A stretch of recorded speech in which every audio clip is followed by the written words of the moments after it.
시청자 여러분 안녕하십니까? 뉴스 매거진입니다. 경기도의 보조기기 사후관리 사업이 발달장애인 일자리 창출에 새로운 길을 열고 있어 화제입니다. 이 사업은 발달장애인 청년들의 자립 능력 향상과 사회적 인식 개선을 도모하기 위해 지난 2016년부터 추진 중인 사업입니다. 도는 이 사업을 통해 발달장애인 37명을 대상으로 직업훈련 과정을 실시했습니다. 지난해 5월에는 2명의 교육생이 서울대병원의 보조기기 사후관리사로서 당당히 취업하는 성과를 거뒀습니다. 이 같은 성과에는 보조기기 사후관리 사업이 발달장애 청년들에게 맞는 직무개발과 맞춤형 지원이 뒷받침됐다고 도는 설명했습니다. 충청남도는 지난 13일 도청 대회의실에서 안희정 충남지사와 남궁영, 윤원철 부지사 등이 참석한 가운데 2018 직무성과계약식을 진행했습니다. 직무성과계약은 충남도가 4급 이상 간부공무원과 공공기관장을 대상으로 직무성과계약을 체결합니다. 한 해 동안 추진할 중점 시책을 도민과 약속하도록 하고 이에 대한 평가를 거쳐 인사와 연봉 등에 반영하는 제도입니다. 올해 계약 과제는 지난 9일 최종 확정했고 계약 체결 대상은 도청, 실국원 본부장과 공공기관장 등 118명입니다. 가짜 금융회사 앱 설치 유도 등 전화금융 사기, 일명 보이스피싱 범죄가 기승을 부리고 있습니다. 최근 3년간 전북 지역에서 적발된 보이스피싱은 총 1,650건에 달해 매월 46건이 일어나고 있는 셈인데요. 장소라 기자입니다. 최근 들어 공공기관을 사칭한 보이스피싱 사기가 극성을 부리고 있어 주의가 요구됩니다. 몽골인 유학생 A씨는 공공기관을 사칭하고 가족 정보를 이용해 100만 원을 송금하라는 보이스피싱 문자가 계속 이어지면서 불안을 호소하고 있습니다. 베트남 유학생 B씨도 최근 가족 정보를 이용한 송금 요구에 100만 원의 피해를 입었습니다. 지난해 12월 전북 완산경찰서는 보이스피싱 전달책 박모 씨가 C씨를 상대로 2,322만 원을 받아낸 혐의로 구속했습니다. 최근 3년간 전북 지역에서 적발된 보이스피싱은 총 1,650건에 달해 매달 46건이 일어나고 있는 셈입니다. 피해 금액도 2015년 38억 2천만 원, 2016년 44억 1천만 원, 2017년 59억으로 매년 늘었습니다. 경찰 관계자는 보이스피싱은 경찰과 검찰 등 수사기관을 사칭하고 급박한 상황을 조성해 순간적으로 피해자 판단을 흐리게 만드는 수법을 쓴다고 말했습니다. 또 공공기관을 사칭해 현금 인출을 요구하는 전화는 반드시 보이스피싱으로 의심하고 경찰에 신고해야 한다고 밝혔습니다. KLN 장소라입니다. 전국 유일의 재정위기 주의지방자치단체인 인천광역시가 3년여 만에 주의 등급에서 해제돼 재정정상단체로 전환됐습니다. 최근 시에 따르면 전국 지자체들의 재정을 관리하는 행정안전부로부터 인천이 채무비율 25% 미만 기준을 3분기 연속 충족하면서 주의 등급 해제를 통보받았습니다. 올해부터 매년 약 3천억 원가량의 부채를 줄여 올해 시 채무 비율을 20.5%로 떨어뜨리고 오는 2022년 11.1%까지 낮춘다는 계획입니다. 전북경찰청이 지난달 26일부터 열흘 동안 도민 1,154명을 대상으로 설문조사를 한 결과 응답자 57%가 교통사고 예방을 위해서는 도로 등 교통시설물을 개선해야 한다고 답했습니다. 전예은 기자입니다. 전북 도민들의 절반이 넘게 교통사고 예방을 위해서는 교통시설물 먼저 개선해야 한다는 의견을 낸 것으로 조사됐습니다. 전북경찰청은 지난달 26일부터 4일까지 도민 1,154명을 대상으로 SNS를 활용, 안전한 교통문화 만들기 설문조사를 실시했습니다. 설문 결과 교통사고 예방을 위해 집중해야 할 경찰 활동은 시설 개선 57%, 교육 홍보 19%, 단속 16%, 교통순찰 8% 순으로 집계됐습니다. 또한 사고 예방을 위해 강화해야 할 교통단속은 음주단속 43%, 보행자 보호 26%, 신호위반 24% 순이었습니다.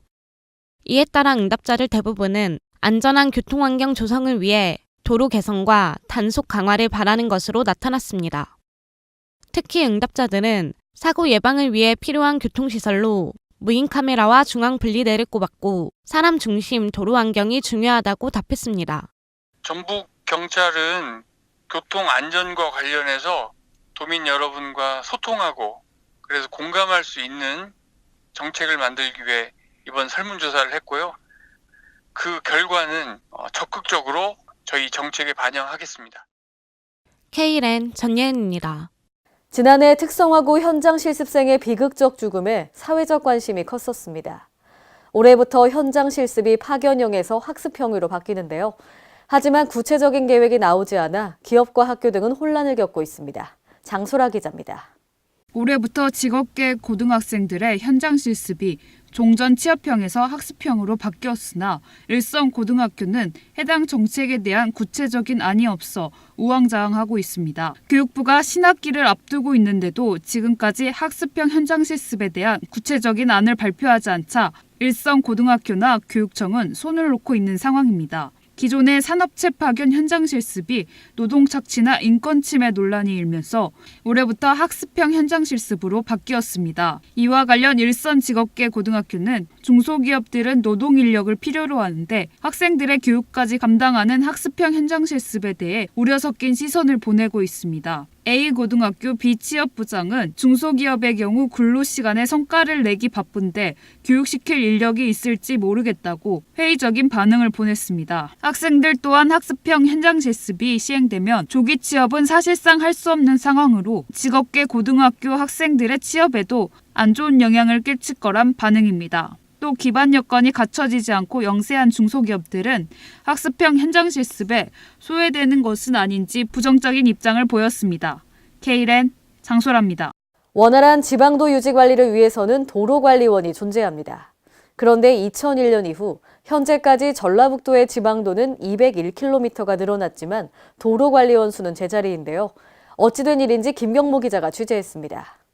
지방도를 관리하는 광역지방자치단체가 도로관리원 배치의 원칙과 기준을 무시하고 있다는 지적이 제기됐습니다. 현재 전라북도 내 시군별 도로관리원은 전주시를 제외한 13개 시군에 총 43명입니다. 각 시군에 걸쳐 있는 지방도 총 연장이 1873km인 것을 고려하면 도로관리원 1명당 평균 43.6km를 담당하고 있는 셈입니다. 이는 국토교통부가 고시한 도로보수원 복무 및 배치 기준인 2차로 이하 15km당 1명에 훨씬 못 미치는 수준입니다. 지방도 관리인원이 2001년도부터 현재까지 한 번도 증가 요인이 있음에도 불구하고 검토해 본 적이 없다. 예컨대 1인당 도로 관리원이 보수할 수 있는 도로 연장이 어느 시군에서는 50km, 어느 시군에서 100km, 어느 시군에서 20km라고 한다면 형평성에 맞지 않는다. 국토부에서 고시한 1인당 지방도 관리 1인당 관리 연장선이 15km입니다. 1인당 15km를 관리할 수 있을 만큼의 인력을 확보해서 전라북도 지방도가 잘 관리될 수 있도록 하자라고 하는 그런 근본적인 취지가 있습니다. 이에 대해 광역지자체에서도 도로관리원 충원을 점차 확대해 나가겠다고 밝혔습니다. 단계적으로 도로관리원을 좀 늘려나가겠다. 한꺼번에 다 할 수가 없기 때문에 많은 예산이 소요되기 때문에. 국토부 배치 기준을 준용하는 것을 비롯해 각 지자체의 도로 사정과 재정 여건 등을 종합적으로 고려한 중장기 계획 마련이 필요해 보입니다.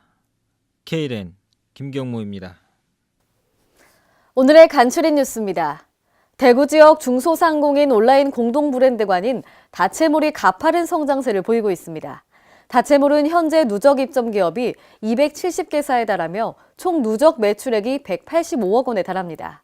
한편 대구광역시는 대구디지털산업진흥원과 손잡고 지역산업 온라인 마케팅 지원 사업을 추진해오고 있습니다. 광주광역시는 결혼, 출산하고 싶은 사회문화를 조성하기 위해 저출산 대책과 연계한 광주형 행복주택을 추진합니다. 이를 위해 광주시는 14개 단지 4,591세대 공공건설임대주택을 주변 시세보다 저렴하게 공급하기로 했는데요. 먼저 주택건설 사업계획 승인 및 협의 단계에서 아이돌봄을 위한 투룸형 평면 계획을 건장할 계획이고요. 또 공동육아 등을 위한 각종 커뮤니티 공간 확보 여부나 사회적 기업 입주 가능 여부 등을 검토합니다. 대전광역시는 운수업계의 경제적 부담을 덜고 안전장치 장착 유도를 위해 장착 비용 지원에 나섭니다. 지난달 교통안전법 개정에 따라 승합 및 화물, 특수 차량에 대한 안전장치 장착이 의무화되기 때문인데요. 지원 대상은 9m 이상 승합 차량 및 20톤 초과 화물, 특수 차량 2,100여 대이며 올해는 신청 선착순으로 1,777대에 대해 최대 40만 원의 장착 비용을 지원합니다.